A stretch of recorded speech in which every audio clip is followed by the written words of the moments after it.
नमस्कार, जनमत देख रहे हैं आप। आपके साथ मैं हूं लावनी विनीत।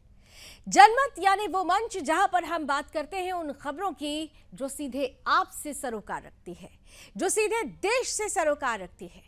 उन खबरों से सीधे जुड़ने का मौका भी हम आपको देते हैं चंद सवाल करके, और उन सवालों का जवाब आपको मिलता है जनमत में। जनमत यानी खबरों से बाखबर होने का एक संपूर्ण बुलेटिन। तो जनमत में आज वो कौन सी खबरें हैं जो आपसे और देश से, समाज से सरोकार रखती है, उन खबरों से बाखबर करने के लिए आइए सबसे पहले खबरों की रेल की तरफ आपको लिए चलते हैं। आज हम बात करने वाले हैं, ग्राफिक्स लेकर आइए। हम आज बात करने वाले हैं साफ तौर पर उस खबर की जिसका एक बड़ा असर हुआ है। असर तब होता है जब आवाज बुलंद हो। हमने बुलंद आवाज एक ऐसे धर्मांतरण के राक्षस के खिलाफ उठाई जो अपने आप को पीर कहता है, लेकिन काम शैतानों का करता है।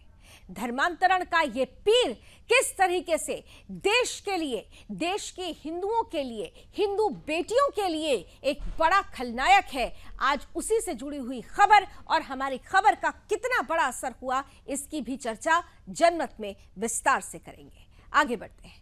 ये तस्वीरें देखकर आप अंदाजा लगा सकते हैं, एक विरोध हो रहा है, लेकिन विरोध के नाम पर जिस तरह से हिंसा हो रही है, विरोध के नाम पर जिस तरह से हिंदुओं को टारगेट किया जा रहा है, विरोध के नाम पर अब देवता को भी टारगेट किया जा रहा है।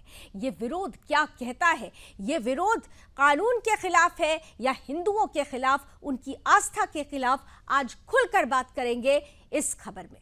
साथ ही साथ हम आपको मिलवाएंगे एक ऐसे चेहरे से जो कभी टुकड़े टुकड़े गैंग का पोस्टर बॉय हुआ करता था, लेकिन आज वही चेहरा युवाओं का सबसे बड़ा चेहरा बनने की होड़ में है। टुकड़े नेता अब युवाओं की नौकरी की बात कर रहे हैं। बिहार की राजनीति में कन्हैया कुमार की एंट्री और इस टुकड़े टुकड़े गैंग के पोस्टर बॉय की युवाओं को नौकरी दिलाने की ये राजनीति बिहार की चुनावी लिहाज से कहां लेकर जाती है राजनीति को, इस पर खुलकर बात करेंगे, खुलकर विस्तार से आपके सामने संपूर्ण समीकरण रखेंगे। और साथ ही साथ आपके सामने हम यह भी बताएंगे कि किस तरह से तहव्वुर हुसैन के प्रत्यर्पण के बाद क्रेडिट की होड़ लगी है। 17 सालों तक इस दुश्मन का इंतजार देश ने किया, लेकिन आज जब ये दुश्मन देश आ चुका है, जब इसके हिसाबों की कुंडली अब खुलने वाली है, तो फिर जो बीती सरकारें हैं वो क्रेडिट की होड़ में लग चुकी है। ये कंपटीशन क्या कहता है, इस पर भी होगी खुलकर बात, लेकिन सबसे पहले वो तस्वीर जो आपको बताने वाली है कि खबर का असर किसे कहते हैं। हमने हमेशा से देश में हो रहे धर्मांतरण के खिलाफ बुलंद आवाज उठाई। हमारे विशेष कार्यक्रम बिंदास बोल के माध्यम से हर उस खबर को प्रमुखता से उठाया जाता है जो हिंदू अस्मिता से जुड़ी हुई है, जो लव जिहाद, लैंड जिहाद, गजवाई हिंद की स्क्रिप्ट लिखती है। वो तमाम खलनायक हम आपके सामने लेकर आते हैं, और ऐसा ही एक खलनायक ये मौलाना जो अपने नाम में पीर लगाता है, मौलाना छंगुर पीर। अब आप सोचिए कि पीर लगाता तो है, लेकिन काम शैतान का करता है। दरअसल सितंबर 2024 में बिंदास बोल विशेष कार्यक्रम में डॉक्टर सुरेश चौहान के जी ने, जो हमारे प्रधान संपादक हैं, उन्होंने एक बहुत महत्वपूर्ण मुद्दा उठाया था कि किस तरीके से धर्मांतरण का ये राक्षस भारत नेपाल सीमा पर गजवाई हिंद का सपना पाले बैठा है। किस तरीके से इसने हजारों लाखों हिंदुओं को धर्मांतरण का शिकार बनाया है। किस तरीके से ये राक्षस जो महज 50-60 रुपए की अंगूठियां बेचा करता था, 500 करोड़ की मिल्कियत का मालिक बन जाता है, और किस तरीके से इसने देश के साथ गद्दारी की। ये देश का दुश्मन किस तरीके से फल फूल रहा है, वो तमाम तस्वीरें हमने सितंबर 2024 के बिंदास बोल में आपके सामने रखी थी। खबर हमने उठाई, इस खबर के आग को आगे बढ़ाया, और आज इसका बड़ा असर ये हुआ है कि यूपी एटीएस ने इसके ठिकाने पर दबिश दी। ये छंगुर पीर जो अपने आप को पीर कहता है, ये तो फरार हो गया, लेकिन इसका बेटा और उसका साथी दोनों ही पुलिस की गिरफ्त में है। और ये उम्मीद की जा रही है कि बहुत जल्द धर्मांतरण के इस आका तक भी पुलिस जरूर पहुंचेगी। लेकिन सवाल यह है कि प्रशासन और सरकार की नाक के नीचे अगर गजवाई हिंद का सपना भारत और नेपाल के बॉर्डर पर पल रहा है, ऐसे धर्मांतरण के आका अब भी देश में मौजूद हैं, तो फिर कार्रवाई बनती है। कार्रवाई ठोस होगी तब असर भी ठोस होगा। खबर किस तरह से हमने उठाई और इसका कितना बड़ा असर, आइए संपूर्ण जानकारी आपको देते हैं हमारी आज की इस स्पेशल स्टोरी में। देश विरोधी गतिविधियों के साथ धोखाधड़ी कर धर्म परिवर्तन कराने वाले गिरोह का भांडाफोड़ हुआ है। दरअसल यूपी आतंकवाद निरोधक दस्ता यानी एटीएस ने एक बड़ी कार्रवाई को उत्तर प्रदेश के बलरामपुर में अंजाम दिया। देखिए, बलरामपुर के उतरौला के मधुपुर निवासी 2 आरोपियों को एटीएस लखनऊ की टीम ने दबोच लिया। उतरौला का गिरोह धोखाधड़ी का धर्म परिवर्तन कराने का ये गोरख धंधा कर रहा था।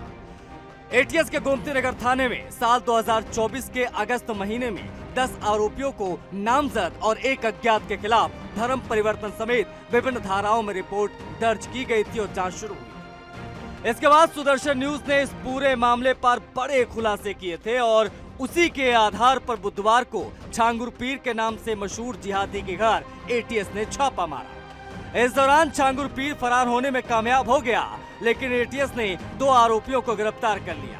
पीर बाबा के नाम से मशहूर जलालुद्दीन उर्फ छांगुर बाबा पूरे गिरोह का मुखिया बताया गया। एटीएस की टीम ने उसके बेटे महबूब और धर्म परिवर्तन करके मधुपुर के निवासी बन चुके नवीन उर्फ जमालुद्दीन को गिरफ्तार कर लिया।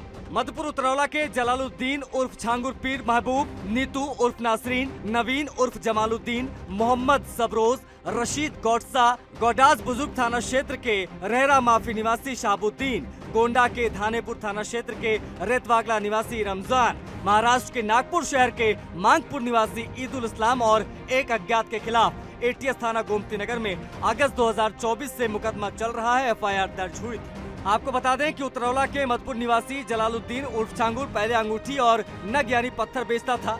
दरगाह और स्थानीय मेलों में भी ये अपनी दुकान लगाता था। उतरौला कोतवाली के कोतवाल अवधेश राज बताते हैं कि उनकी जानकारी के अनुसार वो 5-6 साल पहले तक अंगूठी और नग बेचने का काम करता था। अचानक से उतरौला में एक राजशाही ठाठ में रहने लगा। उतरौला के लोग भी उसके इस काली कमाई से भौचक्के थे। पूरे उतरौला में जमीनों की खरीद फरोख्त में उसने कदम बढ़ाया। वो अब पीर बन चुका था। लोगों को वो दुआएं देने लगा। उसने ये धर्म परिवर्तन कराकर कमाया और विदेशी फंडिंग भी हासिल करने का आरोप उसके ऊपर लगा। अभी विदेशी फंडिंग की पूरी जानकारी एटीएस जुटाने में लगी। महाराष्ट्र का नवीन रोहरा पूरे परिवार के साथ में पीर के चपेट में आ चुका है। वो पहले दुबई में कारोबार करता था। नवीन रोहरा ने भी अपना नाम धर्म परिवर्तन के बाद जमालुद्दीन रखा। नीतू अब छांगुर के प्रभाव में नसरीन बन चुकी है। नवीन की एक नाबालिग बेटी भी है जिसका भी नाम बदला जा चुका है। पूरा परिवार वही करता है जो पीर कहता है। इन्हीं तीनों के सैंपल के तौर पर देखकर बाकी हिंदुओं को भी उनके जैसा बनाने के लिए ये उकसाता था। लगभग 2 साल पहले छांगुर पीर के कई पारिवारिक सदस्य और रिश्तेदार आजमगढ़ जिले के देवगांव थाना क्षेत्र में हिंदुओं का सामूहिक धर्मांतरण करवाते रंगे हाथों गिरफ्तार हुए थे। तब ये वहां धर्म परिवर्तन कर रहे हिंदुओं की वीडियोग्राफी करवाते थे, जिसे खाड़ी देशों में भेजकर ये लोग मोटा पैसा वसूलते थे। माना जा रहा है कि नवीन की आमदनी की भी जांच हो रही है। मुंबई के महाराष्ट्र में मशहूर हाजी अली दरगाह पर जलालुद्दीन उर्फ छांगुर पीर अंगूठी और नग बेचने जाता था। उसके संबंध नागपुर के ईदुल इस्लाम से भी हो गए थे। अब बताया जा रहा है कि वहीं पर मुंबई के नवीन रोहरा से जलालुद्दीन की मुलाकात हुई थी।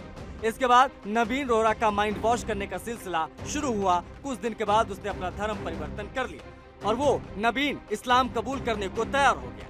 पत्नी और बेटी के साथ उसने जमालुद्दीन के साथ उतरौला जाकर रहने लगा।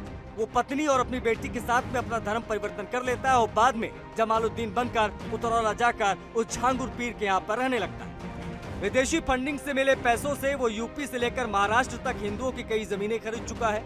यूपी के उतरौला में जलालुद्दीन उर्फ छांगुर ने एक बहुत बड़ी आलीशान कोठी बनवा रखी है। इस इमारत को वो कभी मदरसा बताता है तो कभी तबेला बताता है, फिर अस्पताल और अब कॉलेज बता रहा है। इसके साथ ही उतरौला और आसपास उसके कई प्लॉट और सरकारी जमीनें भी मिली। खैर, जलालुद्दीन के भी काले कारनामों का चिट्ठा इसी बिंदास बोल में सबूतों के साथ खोला गया था। सितंबर 2024 में जब हमने इस मौलाना के गिरोह के करतूतों का पर्दाफाश किया था, तब उसने सुदर्शन न्यूज को भी दबाव और प्रभाव में लेने के लिए कानूनी नोटिस भेजी थी। लेकिन ये सुदर्शन न्यूज है, ये किसी भी धमकी या खुटकी से डरता नहीं है और छांगुर जैसे हजारों देशद्रोहियों को जेल पहुंचा चुका है। हमारा ये अभियान आगे भी जारी रहेगा। तो हम तब तक चुप नहीं रहेंगे जब तक इस 6 उंगली वाले धर्मांतरण के राक्षस को सलाखों के पीछे नहीं भिजवा देंगे। हम हर उस हिंदू की आवाज बनेंगे जो धर्मांतरण का शिकार हुआ है और ऐसे नेक्सस को तोड़कर ही रहेंगे। जनमत में आगे बढ़ते हुए बात अब उस खबर की करने वाले हैं जिसमें विरोध है, लेकिन विरोध के नाम पर सनातन पर प्रहार, इसकी भी तस्वीरें आने लगी हैं। दरअसल भारत में सनातन पर अब सीधा हमला हो रहा है और यह हमला बाहर से नहीं हो रहा बल्कि भीतर बैठे गद्दारों की मिलीभगत से हो रहा है। वक्फ बचाओ आंदोलन की आड़ में आज हिंदू धर्म के प्रतीकों को रौंदा जा रहा है, भगवा को पैरों तले कुचला जा रहा है और महादेव के पवित्र निशान को अपवित्र किया जा रहा है। यह सिर्फ हिंदू धर्म का नहीं बल्कि यह भारत की आत्मा का अपमान है और जब आत्मा पर हमला होता है तब चुप्पी गुनाह बन जाती है।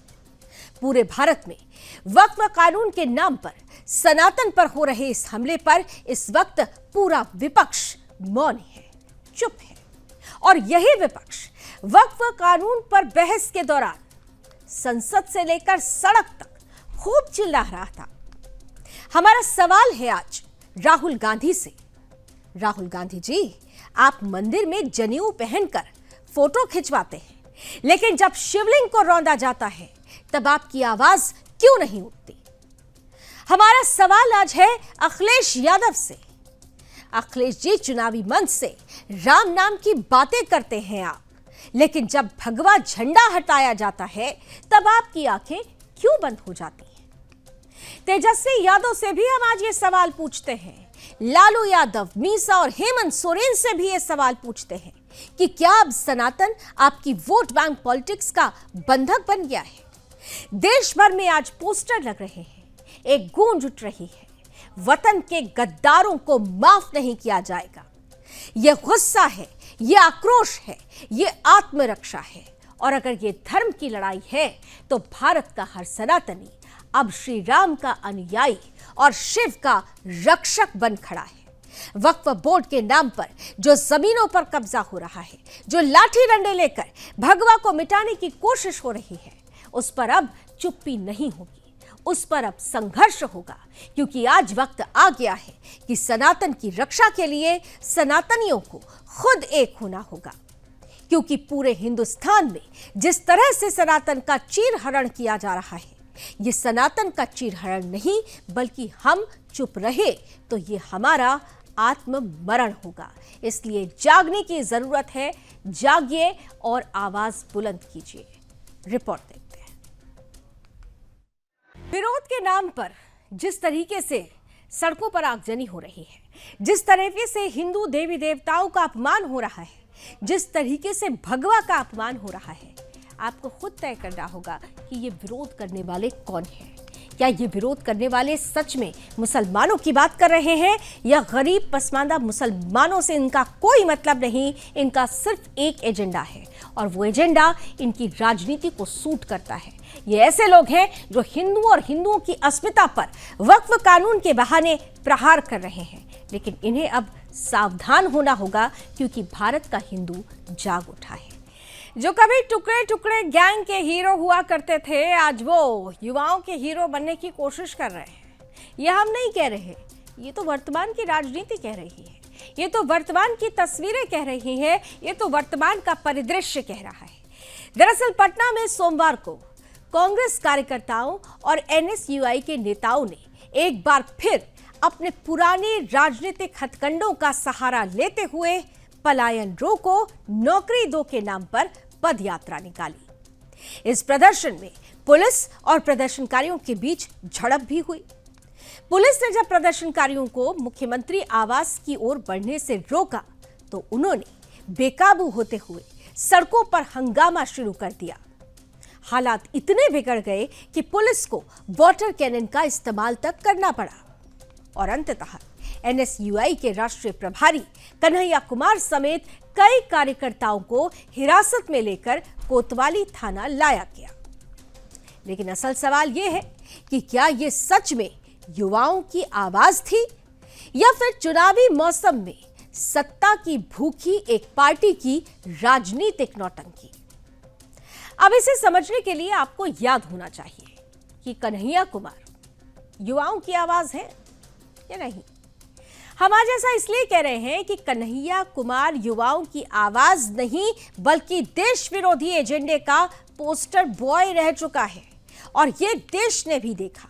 कांग्रेस नेता बना कन्हैया कुमार जो कभी जेएनयू में भारत तेरे टुकड़े होंगे जैसे देश विरोधी नारों के कारण सुर्खियों में आए थे, अब नौकरी और पलायन की बात कर रहे हैं। सवाल यह भी उठता है कि जिस नेता का अतीत राष्ट्र विरोधी विचारों और टुकड़े टुकड़े गैंग के साथ जुड़ रहा हो, क्या वो देश के युवाओं का सच्चा प्रतिनिधित्व कर सकता है? कन्हैया कुमार का कहना है कि हम सरकार से नौकरी की मांग कर रहे हैं, लाठी नहीं नौकरी दो। मगर ये वही कन्हैया कुमार है जो अपने छात्र जीवन में देश की अखंडता पर सवाल खड़ा करते रहे। क्या ये वही शख्स नहीं है जो आज युवाओं के नाम पर सत्ता की राजनीति कर रहे हैं?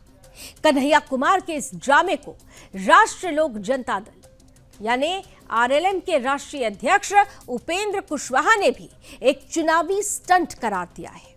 उन्होंने साफ कहा है कि यह सब एक दिखावा है। चुनाव नजदीक आते ही कांग्रेस और विपक्षी पार्टियों को अचानक से ही जनता की याद आने लगती है। कुशवाहा ने बिल्कुल सही निशाना साधा, कहा कि जो नेता साल भर गायब रहते हैं वो चुनाव आते ही सड़कों पर उतरकर जनता के हितैषी बनने का ढोंग करने लगते हैं। अगर कांग्रेस और उसके नेता सच में समाधान चाहते हैं तो वर्षों तक सत्ता में रहते हुए इन मुद्दों पर गंभीर पहल क्यों नहीं की गई? लेकिन अब जब हाथ से सत्ता फिसल चुकी है तो सड़कों पर उतरकर शोर मचाना ही इनका अंतिम अस्त्र रह गया है। कन्हैया कुमार और उनकी टीम का यह प्रदर्शन साफ तौर पर एक सियासी तमाशा बनकर रह गया है।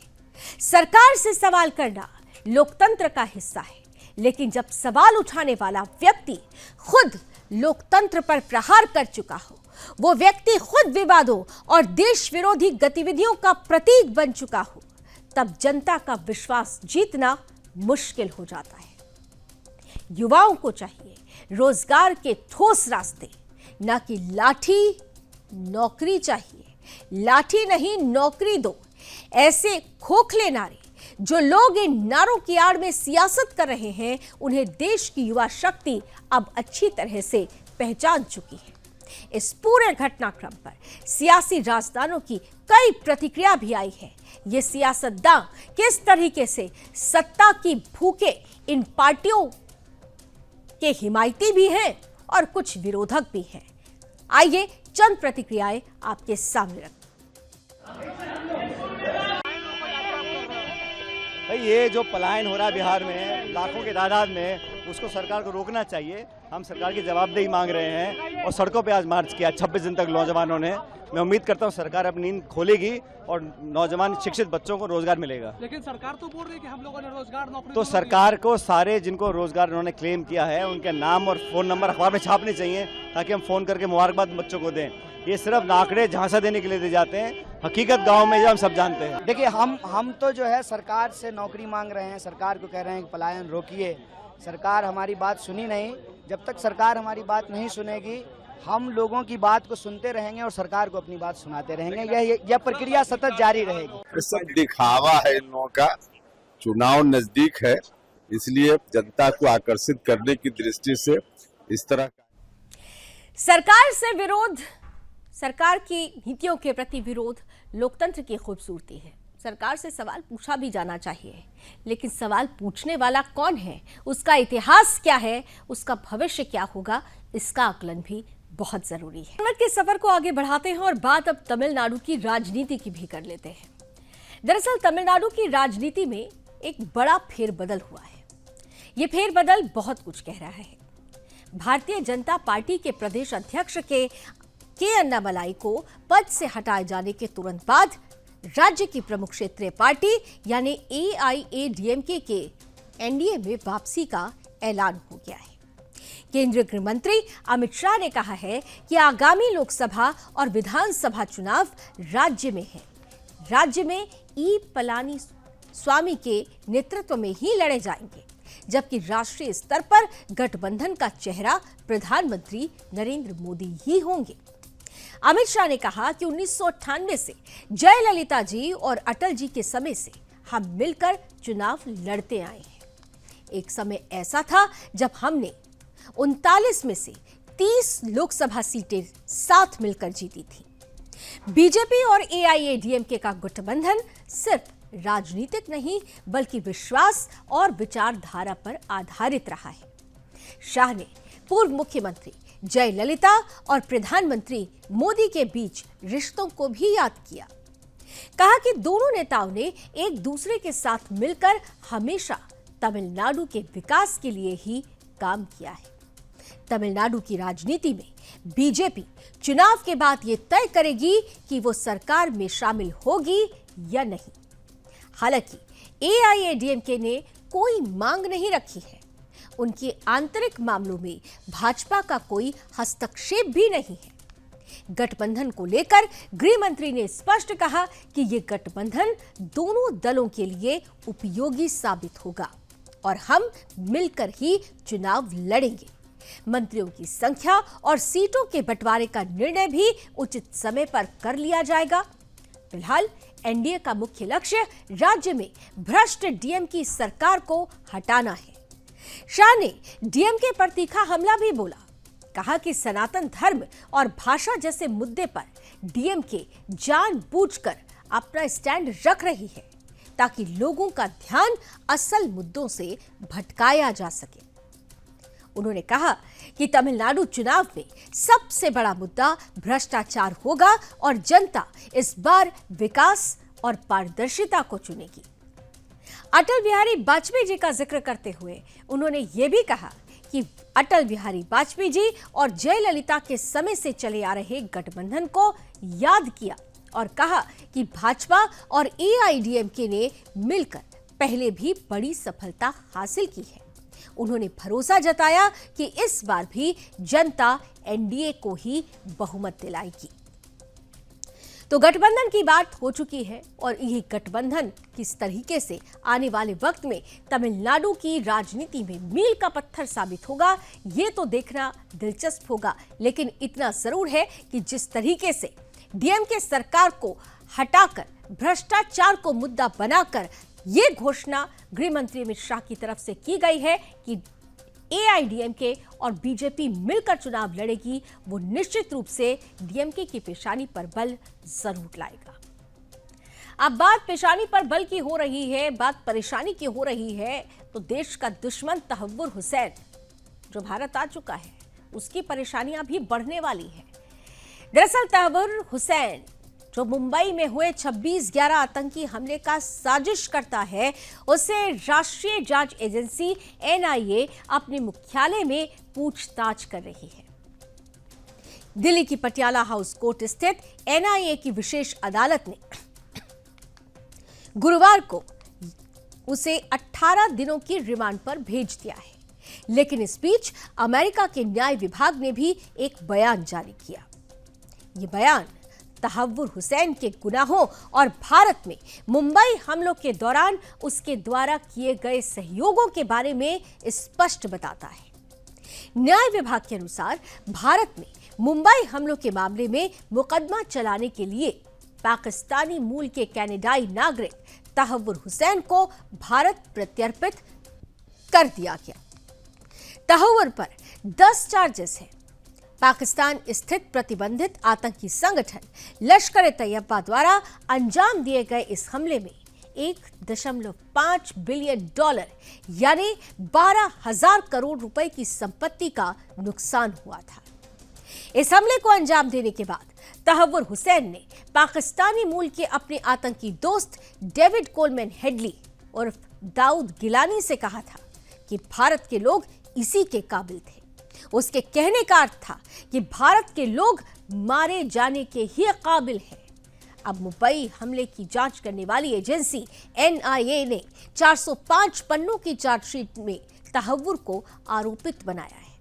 चार्जशीट में कहा गया है कि वो हमले का सरगना डेविड कोलमैन हेडली उर्फ दाऊद सईद गिलानी की मदद कर रहा था। तहव्वुर और हेडली ने मुंबई हमले का ब्लूप्रिंट भी तैयार किया था। तहव्वुर ने आतंकियों को बताया था कि मुंबई में आतंकियों को कहां ठहरना है, कहां हमले करने हैं। ये तमाम बातें तहव्वुर ने ही आतंकियों के सामने रखी थी। तहव्वुर ने यह भी बताया था कि उसे जानकारी मिली थी कि हेडली किससे मिल रहा है, उनसे क्या बात कर रहा है। उसे हमले की योजना और टारगेट के बारे में पूरी जानकारी थी। तहव्वुर हुसैन अपने बचपन के दोस्त और आतंकियों के मददगार डेविड कोलमैन हेडली की आर्थिक सहित हर तरह से मदद करके इस्लामी आतंकियों का सपोर्ट कर रहा था। अमेरिकी कोर्ट ने 24 जनवरी 2013 को मुंबई में हुए आतंकी हमले में शामिल होने का दोषी मानते हुए हेडली को भी 35 साल जेल की सजा सुनाई थी।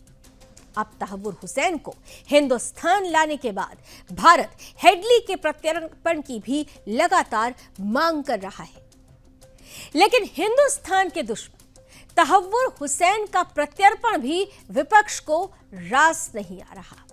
हमेशा की तरह जब दुश्मनों के गढ़ में जाकर सर्जिकल स्ट्राइक हुई थी, तब भी सर्जिकल स्ट्राइक पर सफाई मांगी गई थी, जवाब मांगा गया था।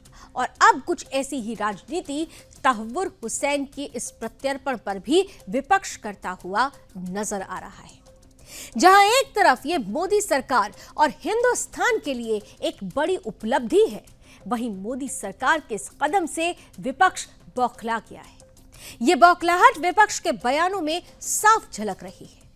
किस प्रकार विपक्षी खिसियाए हुए हैं। खिसियाई बिल्ली खंबा नोचे, कहावत तो आपने सुनी होगी। कुछ ऐसी ही प्रतिक्रियाएं इस प्रत्यर्पण के बाद से आ रही हैं और सवाल ये भी है कि क्या ये जो बयान आ रहे हैं, ये जो प्रतिक्रियाएं आ रही हैं, क्या इन सब में क्रेडिट लेने की होड़ तो नहीं लग गई है। प्रतिक्रियाएं सुनिए।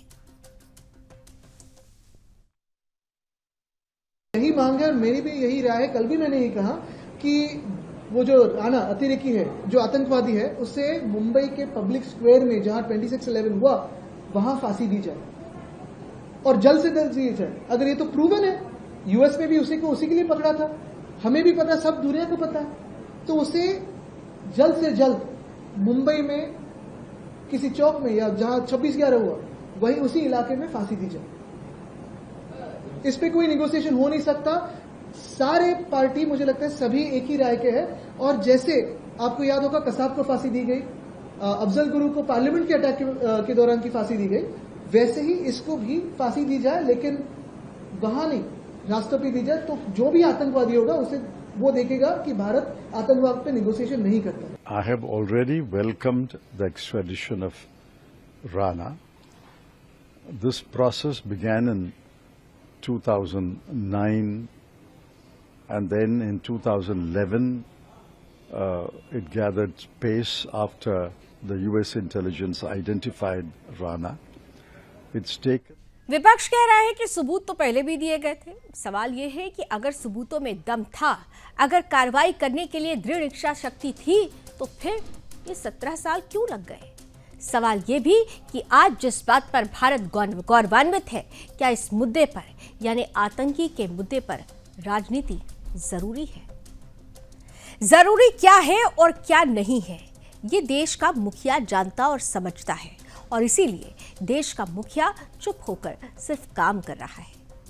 आज देश के ही मुखिया यानी प्रधानमंत्री नरेंद्र मोदी वाराणसी दौरे पर थे। ये दौरा सिर्फ एक प्रशासनिक कार्यक्रम नहीं था, बल्कि एक मां के हृदय की तरह सजीव संवेदना का प्रतीक भी बन गया। जब प्रधानमंत्री बाबतपुर एयरपोर्ट पर उतरे तो स्वागत की औपचारिकताओं से अलग हटकर उनका पहला कदम था उस मासूम छात्रा के साथ हुई अमानवीय घटना की गंभीरता को समझना और उसे लेकर तत्काल संज्ञान लेना। हेलीपैड पर जैसे ही उन्होंने पुलिस आयुक्त, मंडलायुक्त और जिला मजिस्ट्रेट से मुलाकात की, उनके चेहरे की गंभीरता और आंखों की चिंता साफ झलक रही थी। ये वही नेता हैं जो हर बेटी की पीड़ा को अपनी बेटी की पीड़ा मानते हैं। उन्होंने न केवल अधिकारियों से मामले की बारीकी से जानकारी ली, बल्कि ये भी सुनिश्चित किया कि दोषियों को किसी भी कीमत पर बख्शा नहीं जाएगा। इस एक संवाद ने ये स्पष्ट कर दिया कि प्रधानमंत्री मोदी केवल सत्ता के शिखर पर बैठे एक प्रशासक नहीं, बल्कि एक संवेदनशील पिता की भूमिका में भी हैं, जो अपने देश की हर बेटी की सुरक्षा और सम्मान के लिए प्रतिबद्ध है। यह कदम यह संदेश देता है कि प्रधानमंत्री सिर्फ मंचों पर बेटी बचाओ नहीं कहते, बल्कि जमीनी स्तर पर भी उस संकल्प को जीते हैं। इस घटना के प्रति उनका यह त्वरित और मानवीय रवैया न केवल पीड़िता के परिवार को ढांढस देगा, बल्कि पूरे देश की बेटियों को यह विश्वास भी देगा कि उनके साथ देश का नेतृत्व स्वयं खड़ा है, मां की ममता और पिता की शक्ति लेकर। एक बहुत बेहतर तस्वीर हमारे बीच हो, इस उम्मीद के साथ जनमत में अभी बस इतना ही। देश और दुनिया की तमाम खबरों के लिए आप जुड़े रहिए सुदर्शन न्यूज के साथ। जय।